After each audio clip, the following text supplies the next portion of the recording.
Student, हम लोग पढ़ रहे हैं फिजियोलॉजी और फिजियोलॉजी की लास्ट में जो हमारा टॉपिक चल रहा था वो चल रहा था कंट्रोल ऑफ रेस्पिरेशन या श्वसन की क्रिया पर नियंत्रण। वी ऑल नो दैट हम लोगों ने बता दिया था जो कंट्रोल ऑफ रेस्पिरेशन होता है वो 2 टाइप से होता है, या श्वसन की क्रिया पर जो नियंत्रण होता है वो 2 प्रकार से होता है। फर्स्ट हम लोगों ने बता दिया था नर्वस कंट्रोल और सेकंड बता दिया था हम लोगों ने केमिकल कंट्रोल। इतना क्लियर है? तो जो ये टॉपिक था हमारा वो लास्ट क्लास में कंप्लीट हो गया था। जो आज का अपना टॉपिक है वो है आरक्यू या रेस्पिरेटरी क्विसेंट। तो जो अपना टॉपिक है वो है रेस्पिरेटरी क्विसेंट या श्वसन गुणांक। रेस्पिरेटरी क्विसेंट हिंदी में बोलते हैं श्वसन गुणांक। श्वसन गुणांक जिसे हम डिनोट कर सकते हैं आर क्यू के द्वारा। आर फॉर रेस्पिरेटरी, क्यू का मतलब होता है क्विसेंट। क्लियर है इतना? तो अपना जो टॉपिक वो क्या है, रेस्पिरेटरी क्विसेंट है। फर्स्टली हम लोग जान लेते हैं व्हाट इज रेस्पिरेटरी क्विसेंट या श्वसन गुणांक क्या होता है।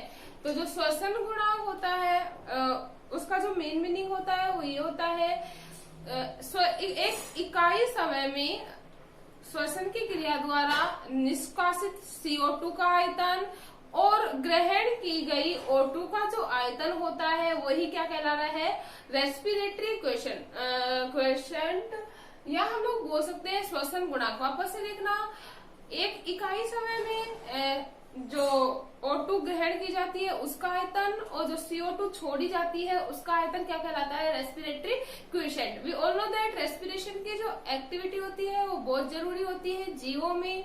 क्यों? फूड या कार्बोहाइड्रेट के दहन में।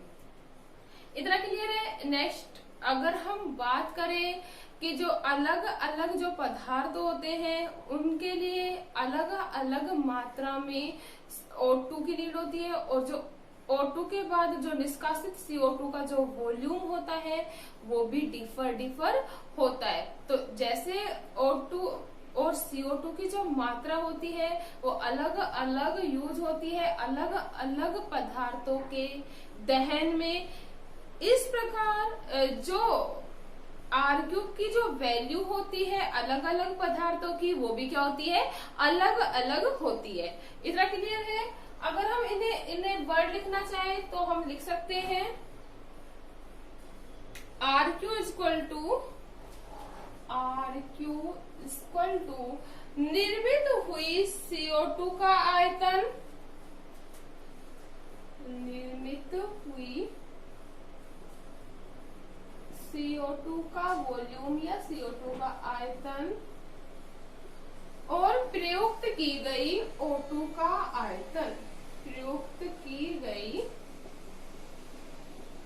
O2 का आयतन क्या कहलाएगा उसका, रेस्पिरेटरी क्विसेंट। हम लोगों ने बता दिया श्वसन की क्रिया में उपयुक्त O2 का आयतन और निष्कासित CO2 का जो आयतन होता है वो क्या कहला रहा है, रेस्पिरेटरी क्विसेंट। तो हम लोगों ने बता दिया व्हाट इज आरक्यू। इतना क्लियर है? इसके बाद हम लोगों ने बता दिया we all know that student अलग अलग पदार्थों के दहन के द्वारा अलग अलग मात्रा में ऊर्जा का निर्माण होता है या अलग अलग मात्रा में क्या होता है, एनर्जी का फॉर्मेशन होता है। इसी प्रकार अलग अलग पदार्थों के लिए आरक्यू का मान अलग अलग होगा क्योंकि उसके दहन के लिए अलग अलग मात्रा में रेस्पिरेशन की जो नीड होती है या O2 और CO2 का जो वॉल्यूम होता है वो क्या होता है, डिफर होता है। क्लियर है? तो हम लोग जैसे फर्स्टली बात कर लेते हैं, एक हम लोग कार्बोहाइड्रेट की बात कर लेते हैं। तो जो कार्बोहाइड्रेट होता है उसका जो आरक्यू वैल्यू होता है वो होता है 1। कार्बोहाइड्रेट का आरक्यू वैल्यू कितना होता है, 1।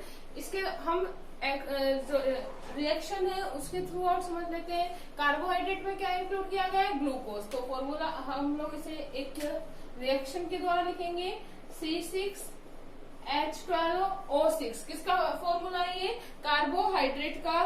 किसकी प्रेजेंस में होगा दहन, 6O2। किसकी प्रेजेंस में होगा, 6O2 की ये रिएक्शन हम लोगों ने पहले भी पढ़ ली थी। क्या बन जाएगा?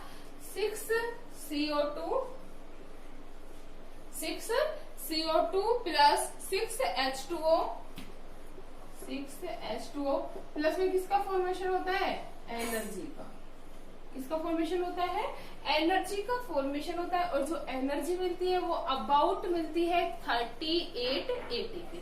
क्लियर है? ये क्या है? ग्लूकोज है। और ग्लूकोज किसमें इंक्लूड की गई है? कार्बोहाइड्रेट में। ऑक्सीजन की प्रेजेंस में क्या होगा? दहन होगा। निष्कासित क्या होगी? कार्बन डाइऑक्साइड, वाटर का मॉलिक्यूल। और क्या बनेगी? एनर्जी का क्या हो जाएगा? फॉर्मेशन हो जाएगा। अब हम लोग RQ की वैल्यू देखते हैं।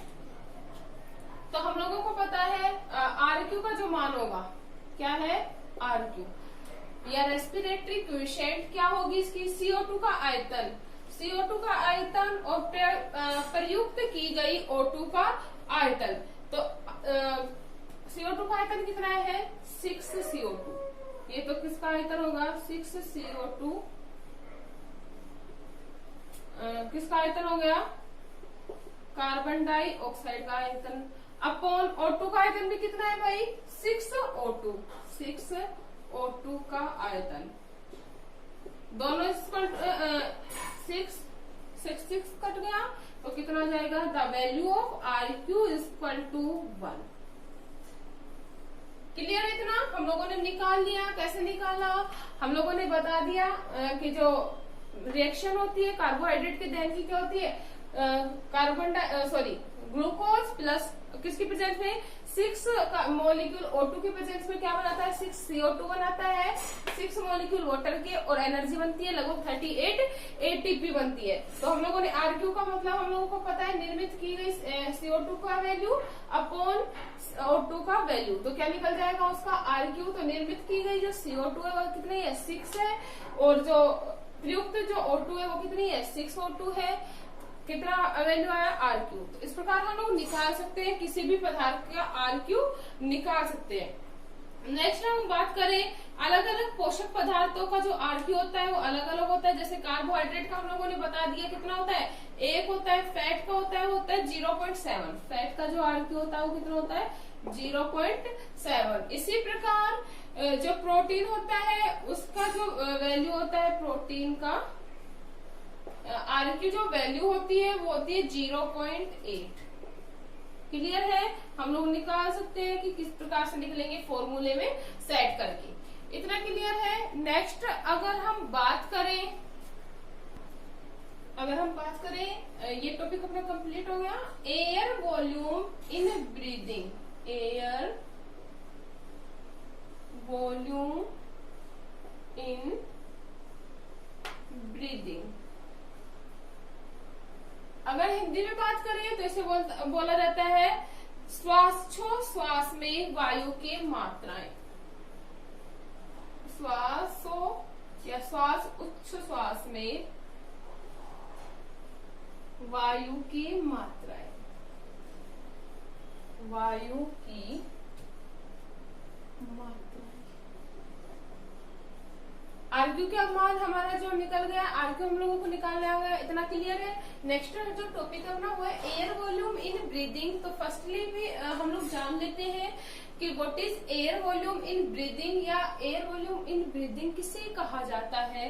तो जैसा कि नाम है, श्वास उच्छ्वास में वायु की मात्रा, मतलब इंस्पिरेशन और एक्सपिरेशन दोनों में जो एक्टिविटीज हो रही है या जो वायु की जो मात्रा ली जा रही है, दोनों ही एयर है, O2 भी और CO2 भी, उसकी जो मात्रा होती है उसे हम किस प्रकार से कैलकुलेट करेंगे, उसे ही क्या कहा जा रहा है? Air volume in breathing.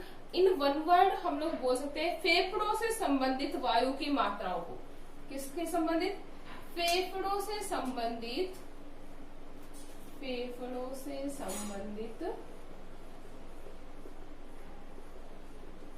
वायु की मात्रा को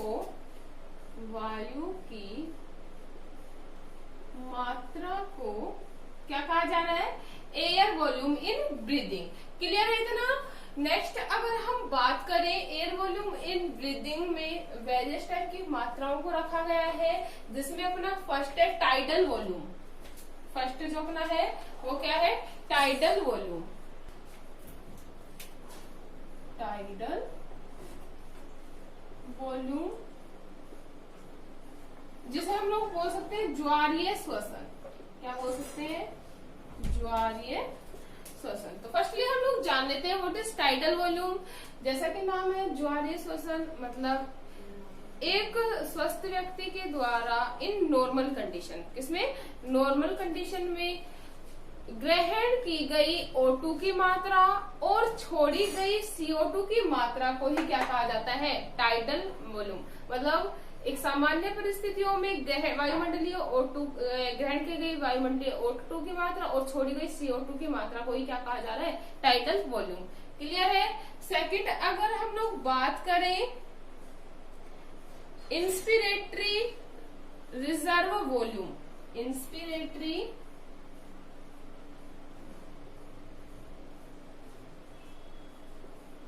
रिजर्व वॉल्यूम, हिंदी में बोल सकते हैं निःश्वसन में प्रयुक्त या निःश्वसन आरक्षी आयतन। क्या बोल सकते हैं? निःश्वसन आरक्षी आयतन। क्लियर है? तो इंस्पिरेटरी रिजर्व वॉल्यूम क्या होता है?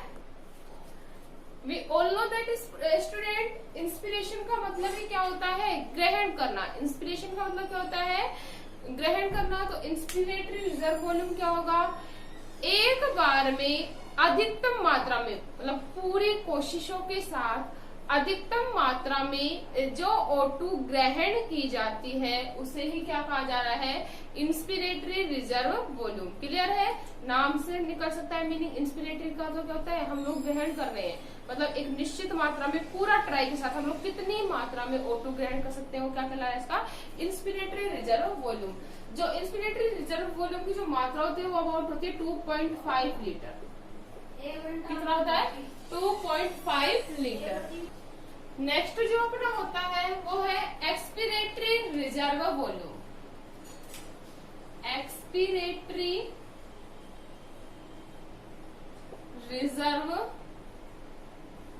वॉल्यूम या उच्च श्वसन आरक्षी आयतन। उच्च श्वसन आरक्षी आयतन। तो जो उच्च श्वसन आरक्षी आयतन क्या होता है? फर्स्टली हम लोग जान लेते हैं। उच्च श्वसन ये जस्ट अपोजिट होगा इंस्पिरेटरी के। हम लोगों को पता है इंस्पिरेटरी में क्या है? अधिकतम मात्रा में O2 ग्रहण की गई है। तो एक्सपिरेटरी में क्या होगा? अधिकतम प्रयास के द्वारा छोड़ी गई CO2 का जो आयतन होगा वो क्या कहलाएगा? Expiratory reserve volume. क्लियर है? इसकी जो मात्रा होती है वो अबाउट होती है 1.5 लीटर। 1.5 लीटर। क्लियर है? नेक्स्ट अगर हम बात करें वाइटल कैपेसिटी, नेक्स्ट जो है अपना वो है वाइटल कैपेसिटी। तो देखिए क्या होता है वाइटल कैपेसिटी। वाइटल कैपेसिटी को हम डिनोट कर सकते हैं VC। तो पूरे प्रयास के साथ O2 को ग्रहण करना और पूरे ही कोशिश के साथ अधिकतम मात्रा में CO2 को छोड़ने की जो कैपेसिटी होती है वो क्या कहलाती है? Vital capacity. मतलब अधिकतम प्रयास के थ्रू आउट अधिक मात्रा में CO2 ग्रहण करना और अधिक मात्रा में मतलब पूर्ण रूप से CO2 को छोड़ना ही क्या कहला रहा है? Vital capacity. हम इसे फॉर्मूला के द्वारा लिख सकते हैं। तो जो VC इक्वल टू होता है TB plus IRB plus ERB। VC equal to TB plus IRB plus ERB। मतलब वाइटल जो कैपेसिटी होगी वो tidal volume, inspiratory reserve volume और ERB का क्या होता है? टोटल होता है। क्लियर है इतना? नेक्स्ट अगर हम बात करें वो होता है रेसिडुअल वॉल्यूम या अवशेषीय वायु। Residual volume